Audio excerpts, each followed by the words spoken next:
जगती मारी लाडली। ए नीची नीची कर आंखें। इस हवेली ने तुम लोगों को छत दी है, उसके लिए भी कुछ फर्ज है या नहीं? चलो जाके हवेली की सफाई करो। कि अब औरतें मर्दों पर आश्रित नहीं हैं, हम उनके बगैर भी अपना पेट पाल सकते हैं। पूरे दुलाराव में कौन है ऐसा जो थारा साथ दे रहा है? अरुणा जी ने रुकवाया हमारा काम। एक्चुअली मुझे आपको किसी से मिलवाना है। जी मैडम जरा अंदर आइए। सोनिया तुम यहाँ? रणवीर मेरी बात तो।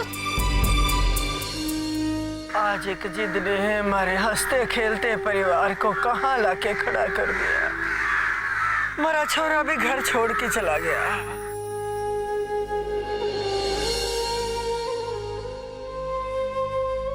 दादी साहब आप रो मत, मैंने विश्वास है बापू साहब और मासा कहीं ना गए, वो आवेंगे, जरूर आवेंगे। वो हमें इस तरह अकेले छोड़ के नहीं जा सकते। आवेंगे तू तो ऐसे बात करे जैसे तन्ने बता के गए हैं। हाँ चुप क्यों है? बता के गया तन्ने बनवारी और जानकी बता के गई क्या? अरे क्या शोर मचा रखा है? कोई काम धंधा नहीं है क्या तुम लोगों को? कुत्ते बिल्लियों की तरह लड़ते रहते हो।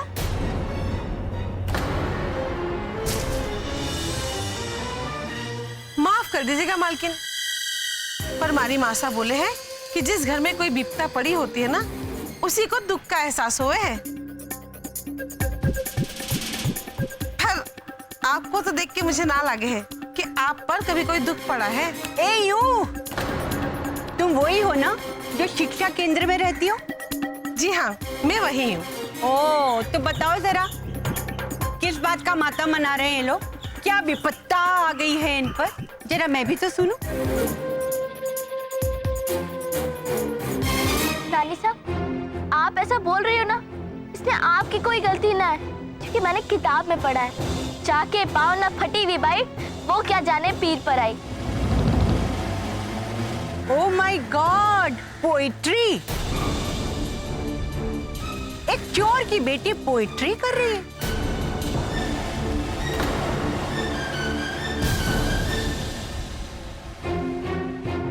लेकिन मुझ पे तुम्हारी पोइट्री का कोई असर नहीं होने वाला।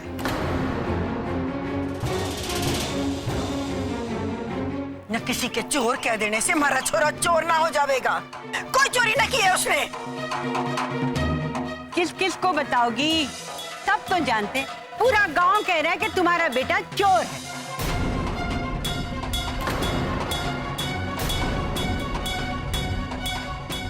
हमारे बापू साहब बेकसूर है, बेकसूर है। वो कुछ नहीं किया उन्होंने, नहीं किया उन्होंने चोरी। जिस दिन मैं अपने बापू साहब को आप सबके सामने लेके खड़ा कर दूंगी ना, तब सबकी तरह आपका भी मुंह बंद हो जाएगा। अरे वो कभी नहीं आएगा। जिसे आना होता है ना, वो यूं भागता नहीं है। और किस मुंह से आएगा? और अगर आ भी गया तो देखना, गांव वाले तो उसे छोड़ेंगे नहीं। जब तक किसी का गुनाह नहीं साबित हो जाता, आप किसी को चोर चोर नहीं कह सकती। और वैसे भी अभी बाबू साहब को ढूंढने में हमारे पास 8 दिन का समय है।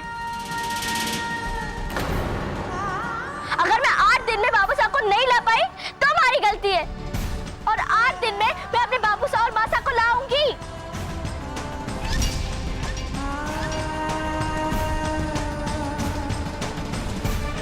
और लाऊंगी ही नहीं, बल्कि उन्हें सबके सामने बेगुनाह भी साबित करूंगी।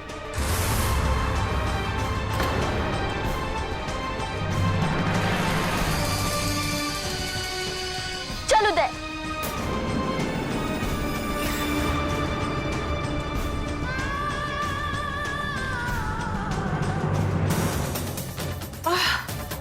जो बादल गरजते हैं ना, वो बरसते नहीं हैं।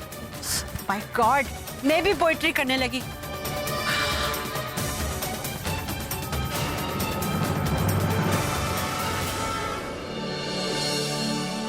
वैसे तो रणवीर मुझे आपके पर्सनल मैटर में बोलने का कोई हक नहीं है, लेकिन मैं सोनिया को तब से जानता हूं जब वो मेरी कॉलेज फ्रेंड थी। वो दिल की बुरी नहीं है। हाँ, उसने आपके साथ जो भी किया वो गलत किया, लेकिन उसे अब अपनी गलती का एहसास है। देखिए डॉक्टर साहब, मैं आपकी इज्जत करता हूं, लेकिन मुझे उस सोनिया पर जरा सा भी यकीन नहीं है।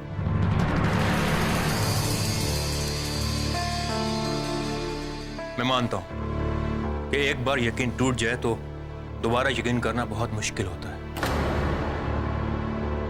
लेकिन किसी की गलती को सुधारने के लिए उसको दूसरा मौका ना देना, यह भी तो गलत है। मेरा ऐसा मानना है कि सोनिया को अपनी गलती सुधारने का एक मौका मिलना ही चाहिए। प्लीज।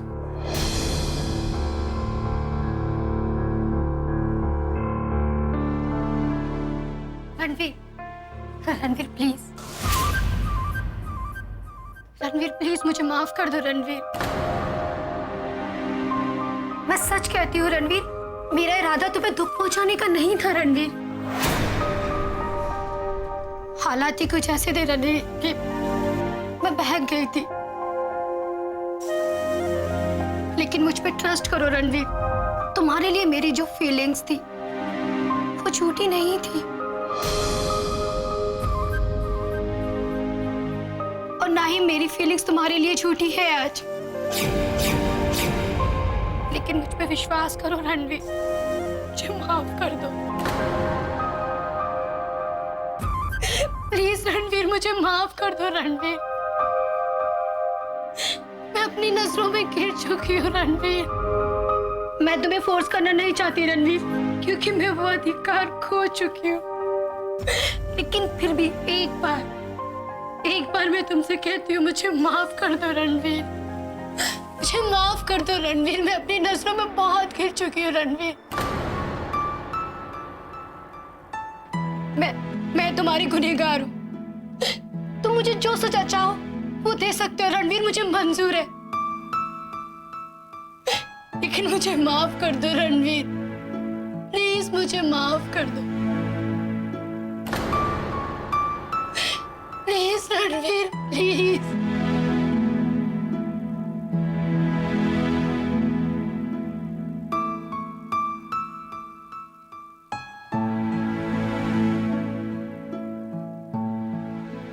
उठो Sonia,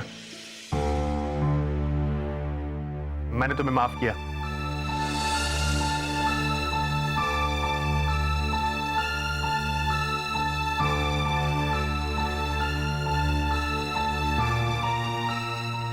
thank you Ranveer, thank you so much. मैंने तुम्हें माफ तो कर दिया है सोनिया, लेकिन एक बात याद रखना, अगर तुम्हारी वजह से आशा पर कोई मुसीबत आई या फिर से मेरे परिवार पर कोई आंच आई तो तुम्हें मेरे हाथों से कोई नहीं बचा सकता।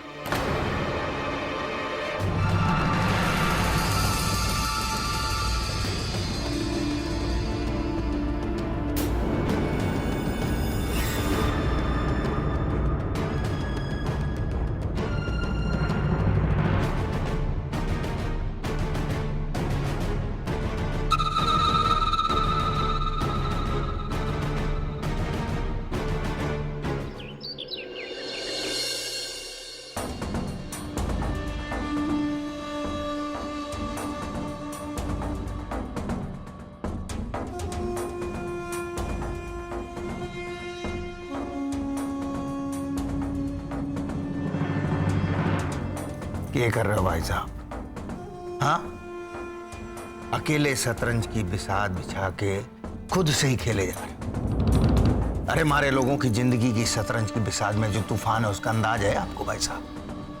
हाँ, मारे राजा को एक अदना सा प्यादा यूं आता है और आंख तरेर के सह दे के चला जाता है, और हमारा राजा अपनी चली हुई चाल पीछे कर लेता है। ये बात है भाई साहब। वो चौटाला का ट्रांसफर कराया था ना आपने, क्या हुआ? अरुणा ने वो ट्रांसफर कैंसिल करा दिया। मारे भाई साहब पीछे हट गए। अरे ऐसे अरुणा जैसे प्यादे को ना भाई साहब ऐसे मसल के इस बिसात से बाहर देना चाहिए।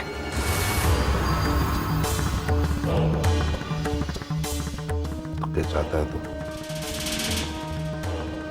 मार देना चाहता है रोना को? गोली मारना चाहता है तो मार दे जाके लल्ला, ना रुकूंगा मैं तारे को। मार देना। तारा की है? अरे जबान तो मैं दी थी ना हमारे दोस्त को, जबान मारी पलटेगी। अरे वादा किया था उससे कि उसके परिवार का पूरा ध्यान देंगे। वो वादा तो मारा टूटेगा ना, तारा की जाएगा।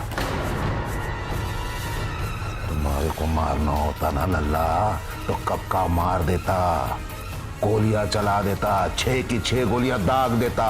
पर ऐसे ना किया मैं, क्योंकि हमारा जमीर नहीं माना। आई बात थारी समझ?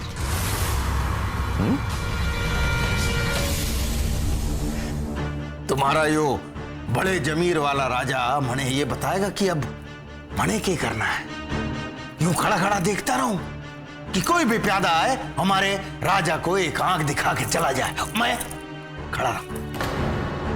जो करूं भाई साहब? ना लल्ला, ऐसा ना करेगा तो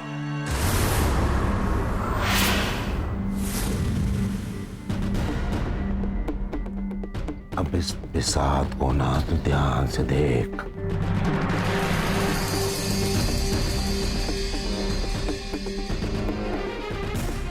ये हाथी है, ये सीधे घर चले हैं लल्ला, सीधे।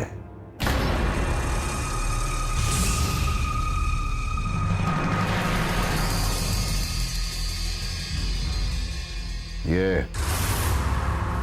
घोड़ा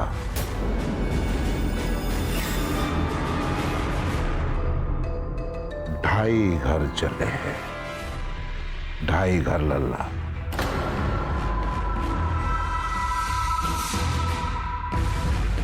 ये ऊंट जो तिरछा चलता है, और ये लल्ला वजीर।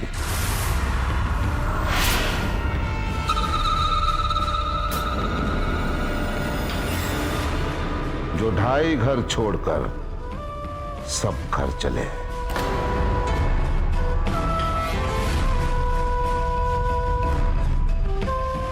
और तुम्हारा वजीर लल्ला,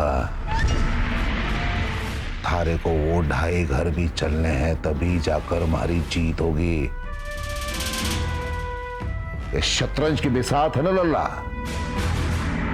इसमें शय होती है तब जाकर जीत होती है। और तभी भी जीत ना हो ना तो शय और मात से निश्चित जीत होती है। आई बात थारे समझ? समझ गया भाई साहब।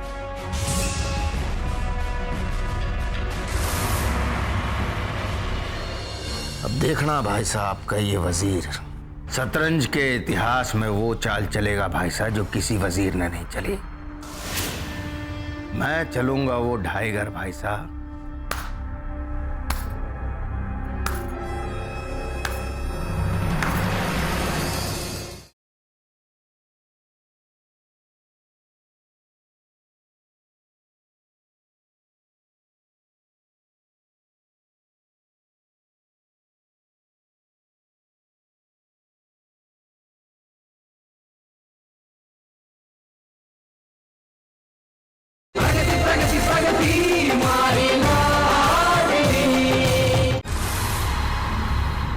अब देखना भाई साहब का ये वजीर शतरंज के इतिहास में वो चाल चलेगा भाई साहब जो किसी वजीर ने नहीं चली।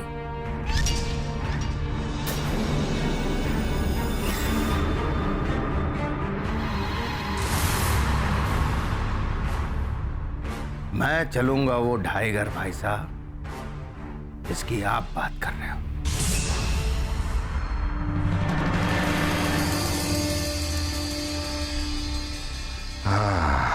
लल्ला, मेरा भाई है तू।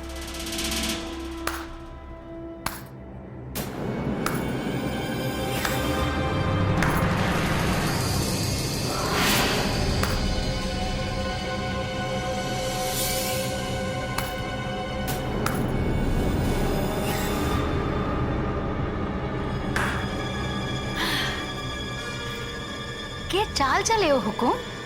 सामने वाला तो चारों खाने चित्त। शतरंज क्या बढ़िया खेल है।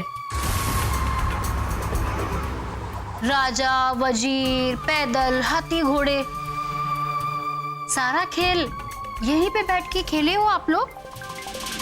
कि हवेली के बाहर का भी कुछ पता है?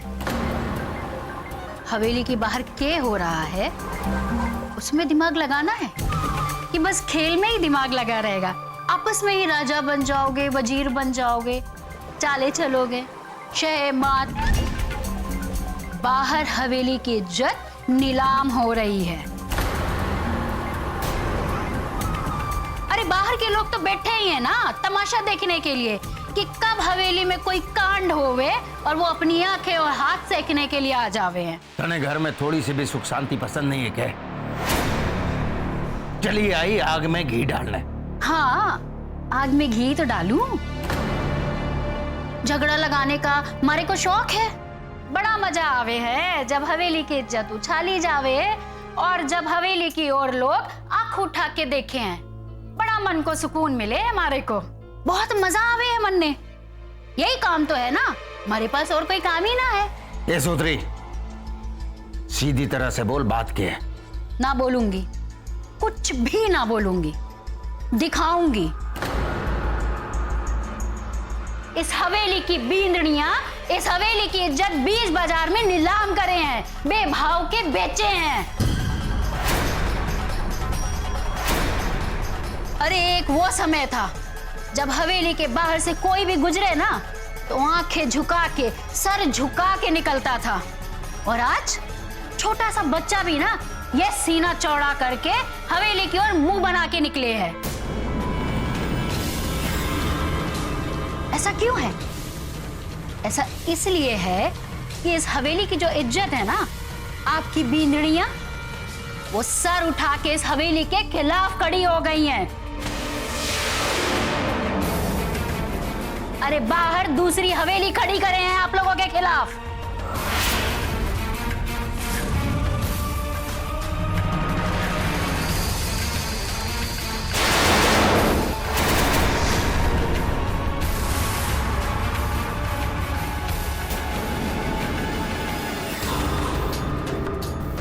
पूरे के पूरे शतरंज की बिसात उखाड़ कर फेंक डालूंगा।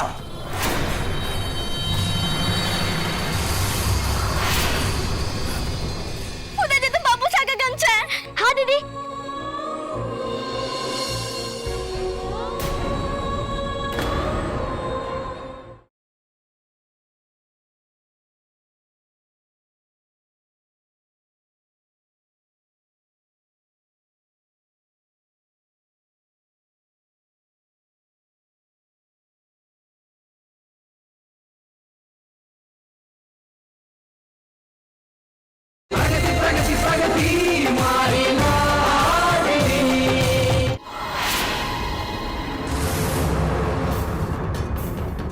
कहाँ है वो?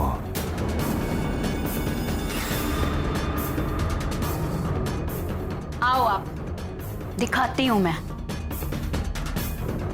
लल्ला, हमारी एक बात याद रखना, जब शहर से जीत ना मिले, जब शहर मात से भी जीत ना मिले तो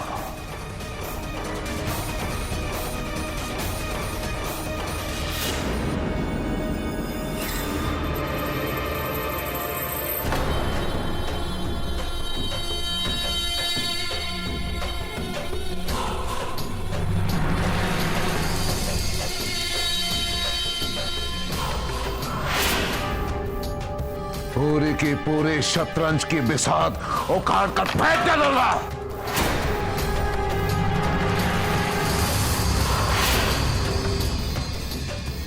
अब जाकर मिलेगी तारे को जीत।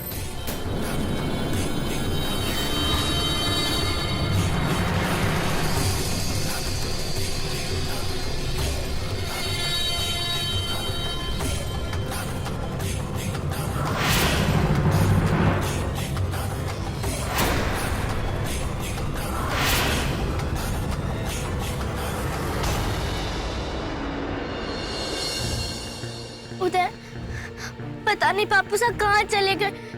हम लोगों ने पूरे दिन ढूंढ डाला, पता नहीं कहाँ होंगे, किस हालत में होंगे। कुछ समझ में नहीं आ रहा कि कहाँ ढूंढे। मुझे बहुत चिंता हो रही है बापू साहब की। कुछ ना होगा दीदी, बापू साहब को इधर ही किधर गए होगे बापू साहब। आप ज्यादा परेशान मत हो, मिल जाएगा दीदी।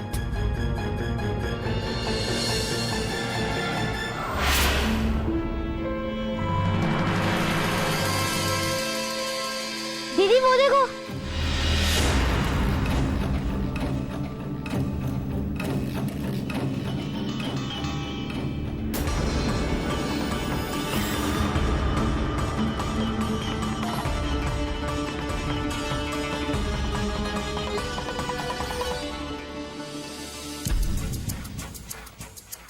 अरे अरे जी, तो पापू साहब का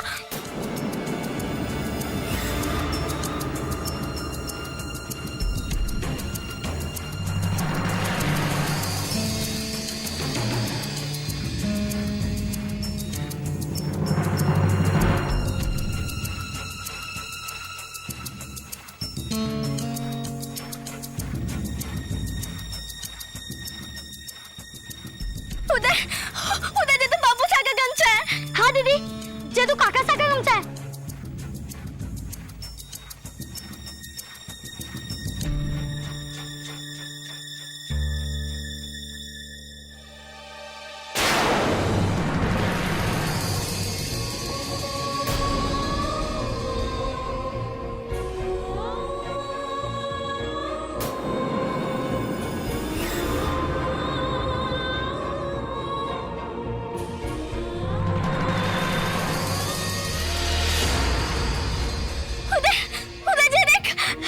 हाँ दीदी, ये तो खून है, पर ये यहाँ कैसे आया?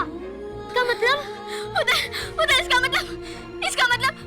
इसका मतलब चिल्लाना सीधा नहीं है। हमारे बाबू साहब मुसीबत में। अब हमें चुपचाप नहीं बैठना चाहिए, कुछ तो करना चाहिए।